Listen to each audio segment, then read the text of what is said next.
नमस्कार, मैं ऐश्वर्या कपूर हाजिर हूँ विज्ञान की ताज़ा हलचल के साथ आपके पसंदीदा कार्यक्रम ज्ञान विज्ञान में। इससे पहले कि हम इस हफ्ते विज्ञान के बढ़ते कदमों की जानकारी आप तक पहुँचाएं, पहले एक नज़र हेडलाइंस पर। अपने पड़ोसियों को भारत का तोहफा, सार्क सैटेलाइट के पीएम के सपने को हकीकत बनाने में जुटा इसरो।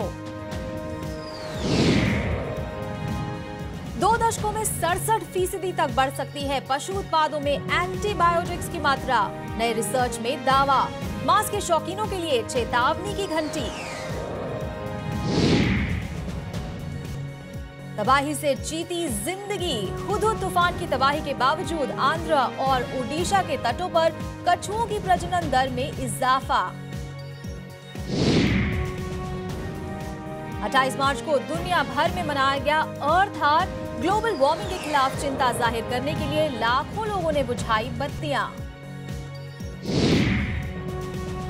आज के खोज खबर सेगमेंट में होगी खाद्य सुरक्षा पर खास तवज्जो, जो है इस बार के विश्व स्वास्थ्य दिवस की थीम। और आपके इस्तेमाल के विज्ञान में आज देखिए कैसे एक खास कूड़ेदान शहरों को दिला सकता है कचरे के ढेर से आजादी। और अब खबरें विस्तार से। देश की सेवा की बात हो तो इसरो का योगदान किसी बखान का मोहताज नहीं है, लेकिन अब इसरो की महारत का फायदा पड़ोसी देशों को भी होगा। संस्थान ने अब सार्क देशों के लिए खास सैटेलाइट लॉन्च करने की पेशकश रखी है। सबसे पहले इस पेशकश का जिक्र खुद प्रधानमंत्री ने किया था। अगर सार्क उपग्रह हकीकत में तब्दील होता है तो इससे दक्षिण एशिया के देशों में विकास को नई ताकत मिलेगी।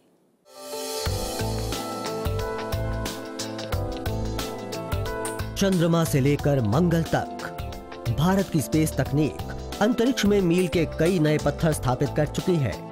इसरो अंतरिक्ष में अब तक 19 देशों के करीब 40 उपग्रह भेज चुका है। इनमें से कई विकसित देश भी हैं, लेकिन अब भारत स्पेस डिप्लोमेसी की ओर नया कदम बढ़ाएगा। अंतरिक्ष विज्ञान में भारतीय अंतरिक्ष अनुसंधान संस्थान की महारत सार्क देशों के काम आएगी। प्रस्ताव है सार्क देशों के लिए एक खास उपग्रह को छोड़ना, जिससे इस इलाके में विकास की रफ्तार तेज हो। सूत्रों के मुताबिक इसरो में इस उपग्रह के तकनीकी डिटेल को अंतिम शक्ल दी जा रही है। एक बार दूसरे देशों की सहमति से तकनीकी खाका पूरा हो जाने के बाद 1.5 वर्षों के भीतर ये सैटेलाइट अंतरिक्ष में होगा। SARC, yeah, the process is on. Now we are also having discussions with the SARC countries also to look at how exactly they will use. Very soon the whole configuration and the systems will be decided, and we expect to get into this. Once the approval takes place in about 18 months, we expect to put such a system into orbit. SAARC satellite से भारत के अलावा अफगानिस्तान, बांग्लादेश, भूटान, मालदीव, नेपाल, पाकिस्तान और श्रीलंका को फायदा होगा। इनमें से ज्यादातर देशों का भूगोल साझा है, लिहाजा इस सैटेलाइट से आपदा प्रबंधन में बड़ा सुधार हो सकता है। समुद्री नौ परिवहन में भी सार्क उपग्रह की खासी उपयोगिता देखी जा रही है।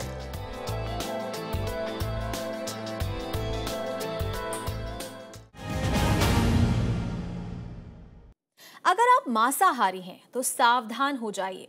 कहीं ऐसा तो नहीं कि अपने पसंदीदा जायके के साथ आप एंटीबायोटिक्स की घातक डोज भी निगल रहे हैं। वैज्ञानिकों की रिसर्च बताती है कि पशुपालन में एंटीबायोटिक्स का इस्तेमाल बेतहाशा बढ़ रहा है। अगर आलम यही रहा तो अगले 20 सालों में पशु उत्पादों में एंटीबायोटिक्स की मात्रा 67% तक बढ़ जाएगी।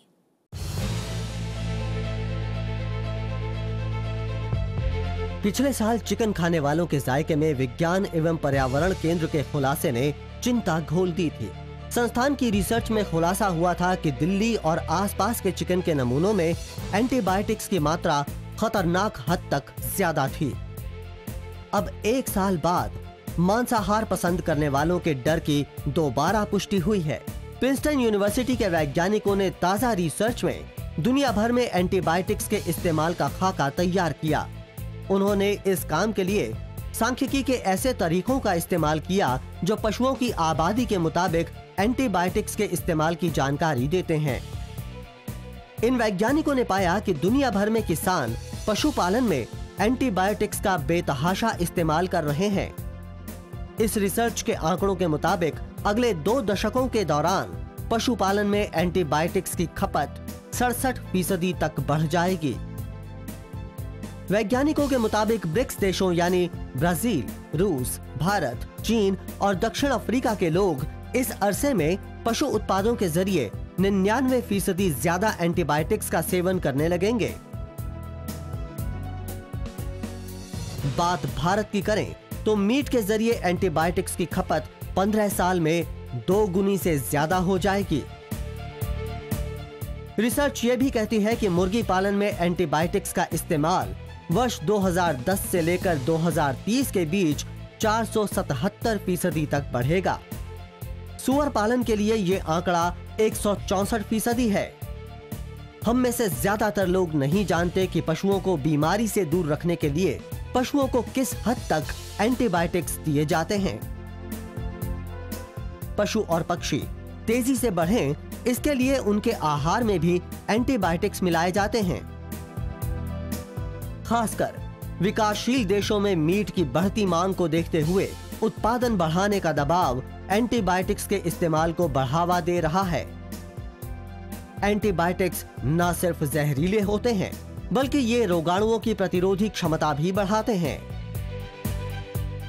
नेशनल एकेडमी ऑफ साइंसेज का ये शोध नॉन वेज प्रेमियों के लिए वाकई चेतावनी की घंटी है।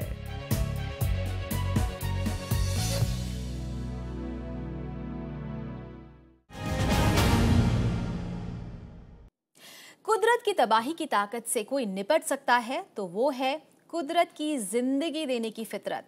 हुदहुद तूफान में आंध्र प्रदेश और ओडिशा के तटों पर तबाही का तांडव रचा, लेकिन इसके बावजूद यहां ओलिव रिडली कछुओं की प्रजनन में 93% तक का इजाफा दर्ज हुआ है।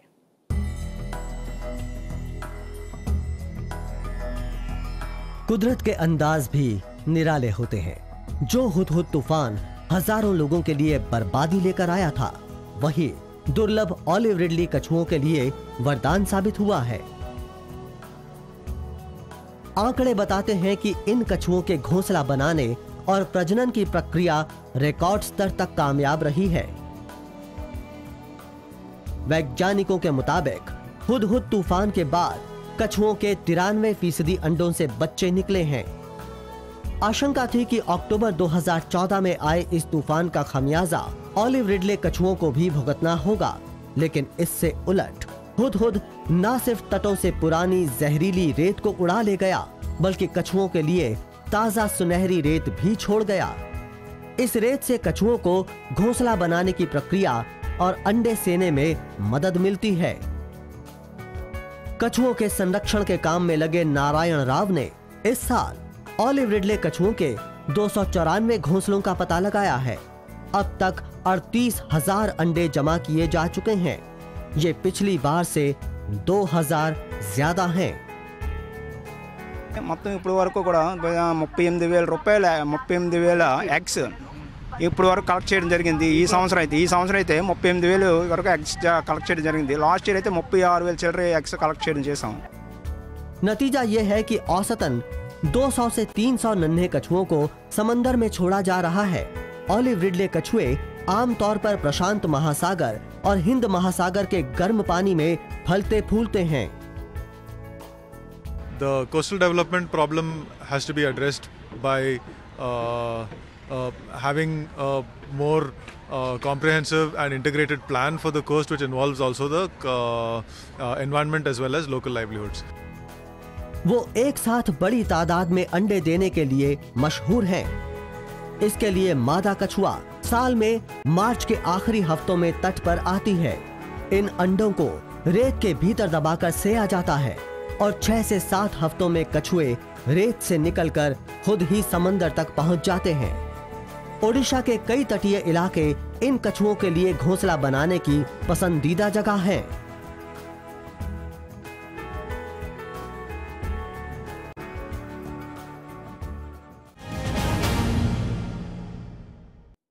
ग्लोबल वार्मिंग एक ऐसा काला सच है जो भविष्य की उम्मीद को निगलने की चुनौती दे रहा है। इसी चुनौती से दुनिया को आगाह करने के लिए 28 मार्च को लाखों लोगों ने 1 घंटे तक अपने घरों की रोशनी को बुझाए रखा। अर्थ आवर को लेकर इस साल भी लोगों में खासा उत्साह दिखा। दुनिया भर में ग्लोबल वार्मिंग का असर साफ नजर आ रहा है। ऐसे में 28 मार्च को लाखों लोगों ने धरती को बचाने की मुहिम में साथ दिया। मौका था अर्थ आवर का, जिसमें इस बार चेंज क्लाइमेट चेंज यानी मौसम में बदलाव को बदलो का नारा दिया गया। हर साल की तरह इस साल भी 28 मार्च को शाम 8:30 बजे से लेकर 9:30 बजे तक दुनिया भर में लाखों लोगों ने अपने घर की रोशनी को बुझाए रखा। अर्थ आवर में दुनिया के कुल 170 देशों के नागरिकों ने धरती को उम्मीद की रोशनी बख्शने के लिए ये रस्म अदा की। भारत की राजधानी में राष्ट्रपति भवन और अक्षरधाम मंदिर इस मुहिम का हिस्सा बने। केरल में लोग इस मौके पर मोमबत्ती जुलूस की शक्ल में समुद्र तट पर जमा हुए। The logo of Earth Hour says 60 when we started it. So that means 60 minutes or 1 hour of switching off all non-essential lights. And now the logo says 60 plus. That what we are saying is switch off all non-essential lights plus make the switch to renewable energy. Kolkata के museum और अहमदाबाद में भी अर्थ our के मौके पर 1 घंटे के लिए अंधेरा रखा गया। बात दुनिया की करें तो हर पल जगमगाने वाले चीन के कई शहर, अमेरिका का न्यूयॉर्क टाइम्स स्क्वायर, समूचा ब्राजील, पेरिस का आईफिल टावर और जापान के ज्यादातर हिस्सों में भी ये 1 घंटा धरती के नाम किया गया। अर्थ आवर का आयोजन हर साल विश्व वन्य जीव कोष करता है। इसकी शुरुआत सबसे पहले वर्ष 2007 में सिडनी से हुई थी। अर्थ आवर की मुहिम का एक ही मकसद है, धरती को बचाने के लिए आम नागरिकों को जोड़ा जाए।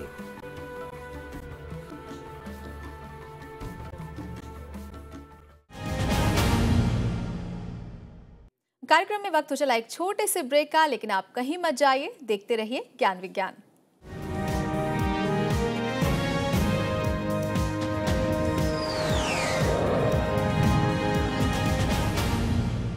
ब्रेक के बाद आपका स्वागत है। आप देख रहे हैं ज्ञान विज्ञान और देश और दुनिया में विज्ञान के क्षेत्र में क्या कुछ हो रहा है खास, आइए नजर डाल लेते हैं हमारे अगले सेगमेंट साइंस एक्सप्रेस में।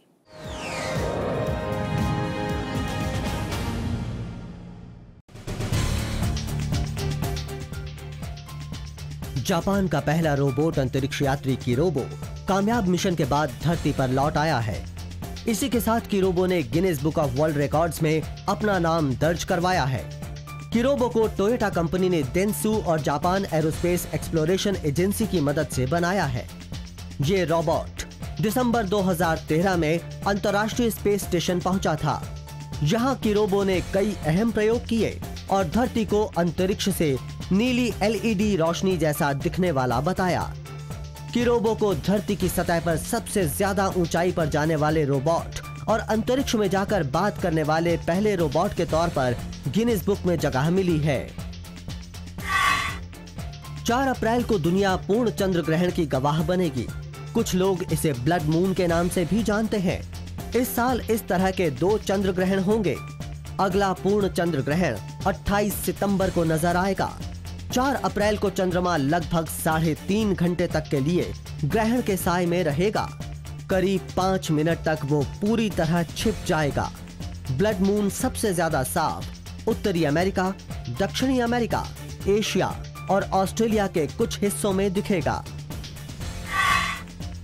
केंद्र सरकार ने विश्व स्वास्थ्य संगठन से सहयोग के लिए national health systems resource centre यानी NHSRC के शुभारंभ का ऐलान किया है। दक्षिण पूर्व एशिया में ये WHO का पहला सहयोग केंद्र होगा। NHSRC का मकसद सेहत से जुड़ी तकनीक को बढ़ावा देना और भारत के लोगों तक सस्ती और बेहतर स्वास्थ्य सेवाएं पहुंचाना है। NHSRC स्वास्थ्य तकनीक के अलावा इस क्षेत्र में नीति निर्धारण में भी काम करता है। संस्थान की जिम्मेदारियों में राष्ट्रीय स्वास्थ्य मिशन के लिए इस्तेमाल होने वाली तकनीक के मानक तैयार करना शामिल है। नासा ने हाल ही में मंगल ग्रह पर उतारे जाने वाले अगली पीढ़ी के वाहन LDSD का परीक्षण किया। लो डेंसिटी सुपरसोनिक डिसिलेटर यानी LDSD के परीक्षण का मकसद ये जांचना था कि क्या इस पर भारी वजन के उपकरण मंगल तक पहुंचाए जा सकते हैं। इस अत्याधुनिक वाहन के कई पुर्जों के साथ इसके पैराशूट का भी परीक्षण किया गया। यही पैराशूट मंगल पर उतरने में इसकी मदद करेगा। नासा को उम्मीद है कि वर्ष 2020 तक LDSD मंगल की उड़ान के लिए तैयार होगा। 2 जून को इसकी टेस्ट उड़ान की जानी है।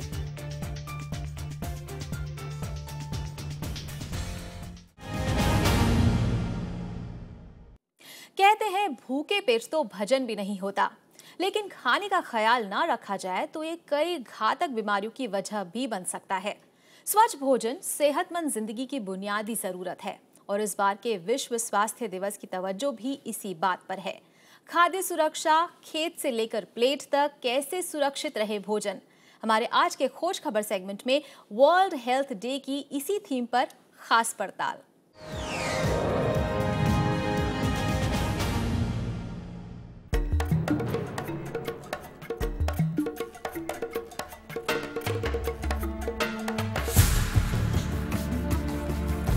आपने भी बड़े बूढ़ों से सुना होगा, सेहत सबसे बड़ी नियामत है। लेकिन आज की तेजी से भागती जिंदगी में हम इस नसीहत को कितना अमल में ला पाते हैं? सेहत के स्तर को सुधारने के लिए देश भर में अनेकों कोशिशें हो रही हैं, लेकिन यह भी साफ है कि जिंदगी के बदलते तौर तरीकों ने न सिर्फ हमारी जीवन शैली को बदला है, बल्कि हमारी सेहत पर भी असर डाला है। अच्छी सेहत के लिए अच्छा भोजन सबसे पहली जरूरत है, लेकिन अगर जीवन देने वाले आहार को लेकर ही सावधानी ना बरती जाए तो कई घातक रोग हमें जकड़ सकते हैं। तो फिर कितना घातक हो सकता है असुरक्षित भोजन? हम में से ज्यादातर को शायद पता ना हो, लेकिन इबोला का पहला मरीज भी संक्रमित मीट को खाने के बाद ही बीमार पड़ा था। इस साल के विश्व स्वास्थ्य दिवस में भी तवज्जो सुरक्षित भोजन पर ही है। इस बार स्वास्थ्य दिवस की थीम होगी खेत से थाली तक, भोजन को सुरक्षित बनाएं। विश्व स्वास्थ्य संगठन हर वर्ष 7 अप्रैल को अपना स्थापना दिवस वर्ल्ड हेल्थ डे के तौर पर मनाता है। वर्ष 1950 के बाद से हर साल WHO सेहत से जुड़े मसलों पर लोगों को जागरूक करने की कोशिश करता रहा है। इस बार दुनिया भर में जानकार भोजन के उत्पादन और सेवन के सुरक्षित तरीकों पर रोशनी डालेंगे। WHO इस मौके पर सरकारी और निजी क्षेत्र से सुरक्षित भोजन के मानक कड़े करने की मांग करेगा। इस मामले पर उत्पादन से लेकर भंडारण और प्रोसेसिंग तक के क्षेत्र में सुधार की जरूरत है। असुरक्षित भोजन रोगाणुओं के लिए संक्रमण का जरिया बनता है। इसी के चलते फूड पॉइजनिंग और इन्फेक्शन जैसे मामले सामने आते हैं। दूषित भोजन से डायरिया, हैजा, हेपेटाइटिस बीमारियां तो होती ही हैं। कई बार आप बोट्यूलिज्म जैसी बैक्टीरिया से फैलने वाली घातक बीमारी का भी शिकार हो सकते हैं। लेकिन अगर आप वैज्ञानिकों के कुछ सुझावों पर अमल करें तो खुद को और अपने परिवार को भोजन के संक्रमण से दूर रख सकते हैं। वर्ल्ड हेल्थ ऑर्गेनाइजेशन ने सुरक्षित भोजन के लिए 5 नुस्खे सुझाए हैं। सबसे पहला नुस्खा है कि अपने खाने को संक्रमण से बचाएं। संक्रमण ज्यादातर व्यक्तियों, पालतू जानवरों या मक्खी मच्छर जैसे कीटों से फैलता है। इसलिए जरूरी है कि खाना बनाने वाली जगह को साफ सुथरा रखें। खाना बनाने से पहले अपने हाथ धोएं। खाने में इस्तेमाल होने वाले कच्चे सामान को पानी से धोएं और बर्तनों को भी अच्छी तरह से साफ कर लें। दूसरी एहतियात है कच्चे भोजन और पके हुए खाने को अलग रखना, जिससे संक्रमण पके हुए खाने तक ना पहुंचे। WHO के मुताबिक निश्चित अवधि तक निश्चित तापमान पर खाने को पकाना भी जरूरी है ताकि रोगाणु खत्म हो सकें। चौथा तरीका बचाकर रखे गए खाने को उचित तापमान पर रखने का है। आखिरी लेकिन सबसे अहम सलाह, खाना पकाने और कच्चे भोजन को साफ करने में हमेशा स्वच्छ पानी का ही इस्तेमाल करें। आज जमाना फास्ट फूड का है, इसलिए जरूरी है कि हम जंक फूड खरीदने से पहले पैकेट पर लगे लेबल को जांच लें। ऐसे उत्पादों को खरीदने से पहले उनकी एक्सपायरी डेट जरूर चेक करें। डिब्बा बंद खाने को जितनी जल्दी खा लें उतना अच्छा। डिब्बा बंद खाने की ऐसी कोई भी चीज ना खरीदें जिसकी सील टूट चुकी हो। आइए इस विश्व स्वास्थ्य दिवस पर हम सब अच्छी सेहत की ओर कदम बढ़ाएं और शुरुआत करें अपने अपने रसोई घर से।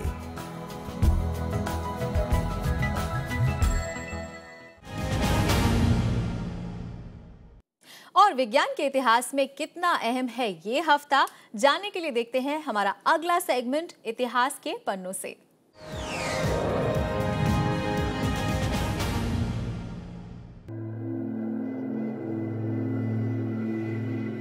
दुनिया के पहले व्यावसायिक संचार उपग्रह इंटेलसैट 1 का प्रक्षेपण 6 अप्रैल 1965 के दिन हुआ था। इस सैटेलाइट को ह्यूज एयरक्राफ्ट कंपनी के अंतरिक्ष एवं संचार समूह ने बनाया था। इसे अब आप बोइंग सैटेलाइट सिस्टम्स के नाम से जानते हैं। उपग्रह को बनाने में नासा का भी सहयोग शामिल था। इंटेलसैट 1 को केप कार्निवल से डेल्टा डी रॉकेट के जरिए छोड़ा गया था। इसने 4 वर्षों तक कामयाबी से अपना मिशन पूरा किया।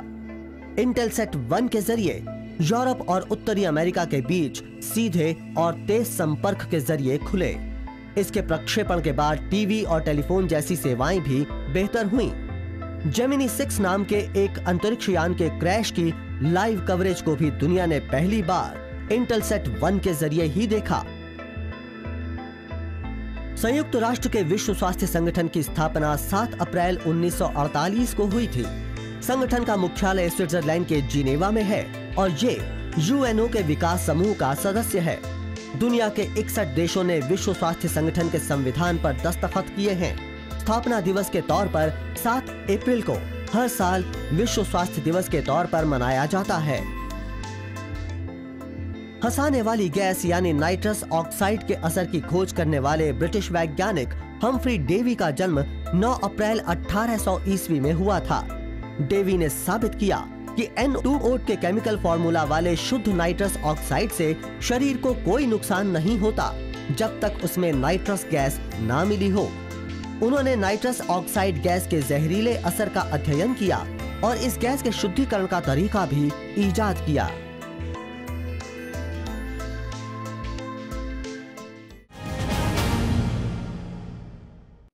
और अब हमारा अगला सेगमेंट आपके इस्तेमाल का विज्ञान। शहरों में कचरे के पहाड़ हर रोज ऊंचे होते जा रहे हैं, लेकिन अब एक नई इजाद इस समस्या से निजात दिला सकती है। प्रियंका मतीक्षरा नाम की वैज्ञानिक ने ऐसा सार्वजनिक कूड़ेदान बनाया है जो कचरा प्रबंधन के मामले में बड़े काम का साबित हो सकता है। आइए देखते हैं।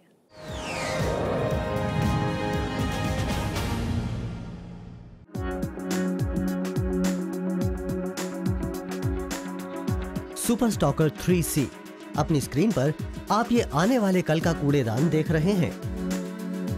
आम डस्टबिन की तरह सुपर स्टॉकर 3C सिर्फ कचरा जमा नहीं करता, बल्कि ये अपने आप में कचरे को रौंदने वाली मशीन, एक स्ट्रीट लाइट, सीसीटीवी द्वारा सड़कों पर नजर रखने वाला तथा एक वाईफाई मॉडेम भी है।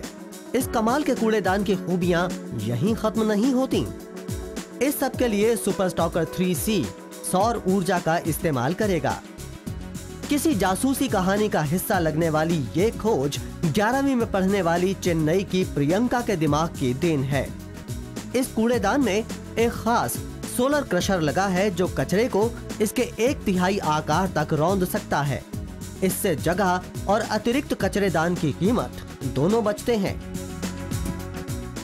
It's an ultra modern dustbin and it's an upgrade from the normal dustbins, public dustbins which we have.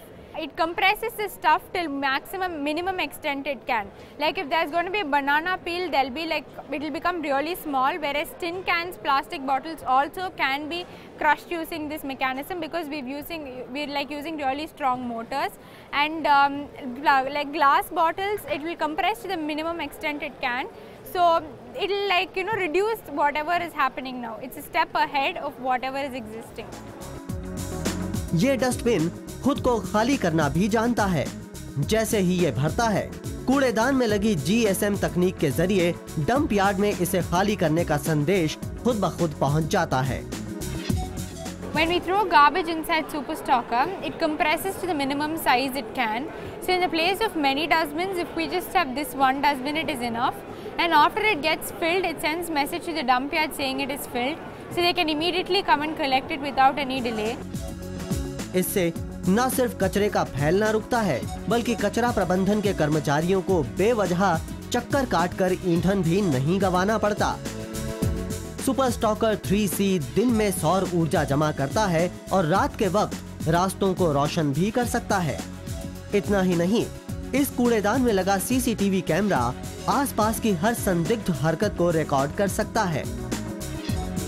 कूड़ेदान को आप वाईफाई स्पॉट की तरह भी इस्तेमाल कर सकते हैं। नेशनल इनोवेशन फाउंडेशन की सरपरस्ती में प्रियंका ने अपनी इजाद के लिए पेटेंट की अर्जी दी है।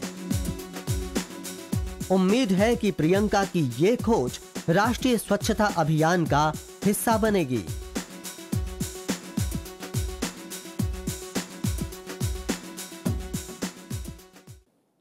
तो आपको हमारा ये कार्यक्रम कैसा लगा, आप हमें ज़रूर बताएं। आप अपना फीडबैक और सुझाव हमें भेज सकते हैं। हमारा ईमेल एड्रेस है news@vigyanprasar.gov.in। आप अपनी राय हमें डाक के जरिए भी भेज सकते हैं। हमारा पता है विज्ञान प्रसार, C24, कुतुब इंस्टीट्यूशनल एरिया, नई दिल्ली 110016। तो आज के लिए बस इतना ही, लेकिन विज्ञान और तकनीक की ताज़ा हलचल से आपको रूबरू करवाने के लिए अगले हफ्ते फिर होंगे हाजिर, इसी वक्त इसी चैनल पर। तब तक देखते रहिए राज्यसभा टीवी और हाँ, वैज्ञानिक सोच बनाए रखें। नमस्कार।